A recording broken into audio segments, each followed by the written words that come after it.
Hey everyone, and welcome back to another Quick Tie. My name is Tim Hepworth here with Fly Fishing Bover Outfitters and Thursday Night Live Fly Tying. I want to thank you for joining me on this video this evening. You probably found us in one of a few ways. Either you've just stumbled across us, and if that's the case, welcome. I hope you enjoy the flies that we're going through this evening, as well as all the ones we've already done. Go check them out. That or you're part of our Season 7 Thursday Night Live Fly Tying. If that's the case, you're going to find your kit as episode number 1 coming out of this kit here. You also might have purchased one of our individual kits and followed the barcode it's brought you to this video. If that's the case, the package is going to look exactly the same as we're tying out of our TNL kits. So just follow along. All the materials are going to be in there, everything you're going to need to tie this fly. We want to thank Western Canada Fly Fishing Guide School for sponsoring this episode for you tonight, this quick tie. What you're going to need for this is just the materials you have. You're going to need some thread and a few tools, and we'll be able to get you through this pattern no problem. You can see it below me what we're tying tonight. It is the Mole Midge. Now, as we know, if you don't know, midges are very, very small. Okay, so tonight we're tying this on a size 18 hook. Don't be intimidated by it. We're going to do our best to show you how to go through this without too many hiccups, but most midges aren't super complicated patterns because they are so small and can be difficult to tie if you were to do a whole bunch of things in them. So very simple pattern, just follow along with what we do and you'll be just fine. Let's head on over to the vise and check out this fly. This is what we're gonna be working on tying up this evening. So just a few materials in this one. We are using a synthetic body for this instead of an actual quill. It's a synthetic quill. If you're gonna use a quill, that's totally fine. It's gonna work just the same. Then we got some CDC plume that we're gonna be using for the head and a little bit of crystal flash. Besides that, that's basically all the materials we're gonna be going through on this fly. What I'm using for thread tonight is I'm using some UTC 70, and I'm using this nice brown color. So you can see here, if any of that brown comes through that quill body, it's perfect. It just kind of matches the pattern and it makes it look very realistic and lifelike. Don't forget, guys, to like and subscribe to this video and drop a comment and let us know where you're watching from, physically where you're at, and also where you found us from. We always like to know where you're from. If you're part of the replay squad and you're coming from the TNL community, drop a line in here too, let us know. Okay, let's get into our kit and we will get going on this fly. So I'm gonna pop this one out of the vise. I'm gonna get my next hook placed in. Now it's very important with these very small hooks that you get them secured quite well. Now we are gonna take some material a little ways down into the bend, so we wanna leave a little bit of access down into that bend. Just do your best, check it, make sure it's not gonna pop out. Sometimes it does, it's not the end of the world. Just get your hook back in the vise if that happens. Now, first thing I'm gonna do is I'm gonna go over here and I'm gonna grab my thread and I'm gonna start by laying a few thread wraps just behind the eye to secure that thread. Now, one of the keys with these small little patterns is we don't wanna overuse our thread. We don't wanna put too many extra wraps in. It just creates a lot of bulk and can sometimes take away from what the pattern is trying to depict in such a small bug. Okay, now the first material we're gonna add in here is some crystal flash. So in your kit, you're gonna have a few long strands of crystal flash. I'm gonna take 3 of them and I'm gonna line up the tips the best that I can. And we're gonna start by tying these guys in. So I've got 3 pieces of crystal flash here. I'm just gonna come up here and trim them so they're all even. Now, don't worry about how long they are. We're gonna trim these again anyways once they're tied in. I suggest leaving yourself a little extra room to work with, as this specific material is a little tough to get secured to the top of the hook shank, just as it is kind of slippery, okay? So we're gonna take a gathering wrap. I'm gonna give my bobbin a good clockwise twist. If you're a right-handed tyer, it would be counterclockwise, and that just helps it reach over and hop rearward to grab those materials. Then I can grab them and make sure they're oriented right back up on top of the hook where I want them to be. I'm gonna take them up and put 1 thread wrap underneath them, and then come back to the top side again, okay?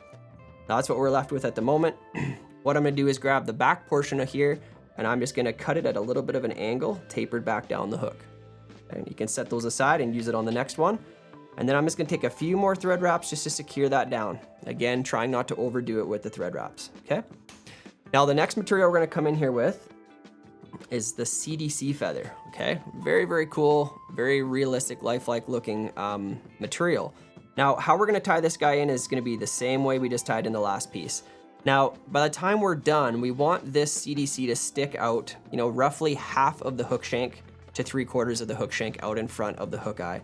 Now, it doesn't have to be perfect on your first set down here, and I'll show you how we can do that. I'm gonna leave it a little bit longer than I want it, I'm gonna do the same thing, spin my bobbin so my thread will jump rearward. I'm gonna gather that. I'm gonna use my fingers to kind of pinch it to hold it in place as I wrap. It's gonna do a couple more wraps. Make sure it's oriented on top of the hook, just like the flashes, just like that. Now that's a touch long for what I want for this pattern, but I've only done a couple wraps, so I can reach back here, grab on to the feather itself and just pull it back just a smidge. Okay, and I'm trying to find that 1/2 to 3/4 mark. I'm gonna go right about there, okay? Now, I'm gonna put a couple more wraps on here, make sure it's secured. And I'm gonna do that same thing. I'm gonna trim it at a bit of an angle, back down the hook, and we'll secure that there in just a second. Now, what I want you to do next is to come in here with your scissors and trim off that flash so it's the same length as that CDC. So we should be left with something that looks like that. All right. Now I'm gonna take a couple more thread wraps back down just to make sure that's secured, okay? Now, where I've left my thread here, you can see I've got a little bit of a bump with the thread and the materials that I added in at the top. That is the thorax of the fly anyways. It's meant to look a little bigger. And from this point is where I'm actually gonna tie in my synthetic quill or your real quill if that's what you're using. So that material is gonna look something like this, okay? Now, it's hard to tell here on the camera, but one side is a little bit more colored dull than the other, okay? And if you're tying out of our kits, one side's a little bit sticky. That's the side that I want facing you when you tie it in. I'm gonna tie it on the near side of the fly, meaning it's gonna be facing towards me on this side of the hook shank. Before I tie it in, I'm gonna come here and I'm just gonna trim it at a little bit of an angle. This gives me a little bit something to bite onto when I tie it in. And the reason for this is when we get down to the bottom, I want the shiny side facing up. And I'll show you how that works here in a second. So, dull side facing yourself on the near side of the hook. We're gonna come in here, get a gathering wrap, get that pinch down, and I'm gonna keep it on the near side of the hook as I wrap it down. And now I wanna take this into the hook bend a little ways. So I'll go over the edge. A lot of times we don't go into the hook bend when we're tying flies, but on this specific kind of pattern, these midges, we often do. So I'm gonna take a little ways in there, and I'm gonna bring my thread back forward. This coming forward portion is really meant to even out any little inconsistencies in the underbody. So now it should look fairly smooth. We got a little bit of a bump up here, which we wanted, but otherwise it's a very smooth looking underbody. I'm gonna take and just add a quick little half hitch, which is just like a save button little knot. And where it lands is really irrelevant as the next material is gonna wrap over top of it. I'm tying off a Norvise today so I can set my thread aside. If you have a rotary bobbin, you can use the rotary function, but how I'm gonna show you tonight is I will just wrap it myself.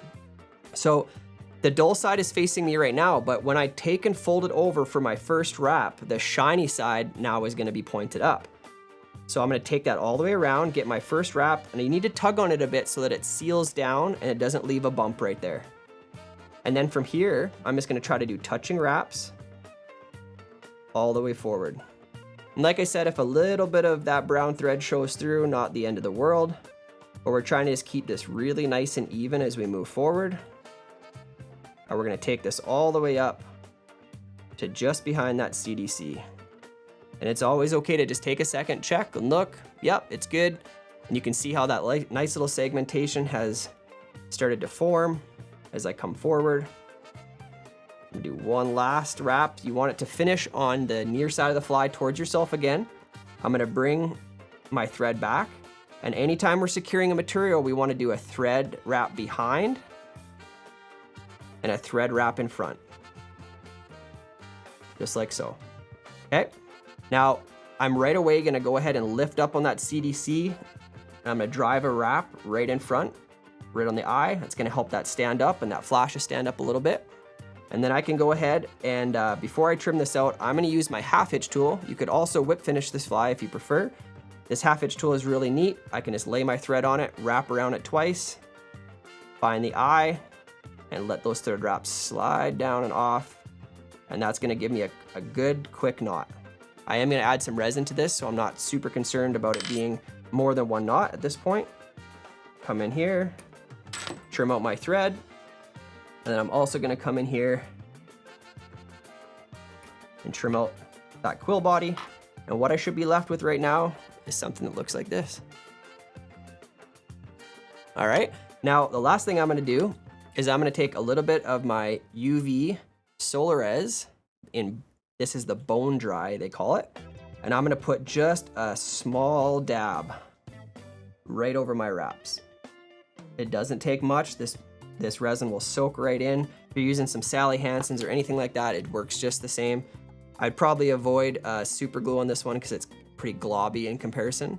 But as you can see, even with this UV light, as the light hits that fly, it really stands out all the segmentation in that body and gives you a little better view of what that fish is gonna see under the water.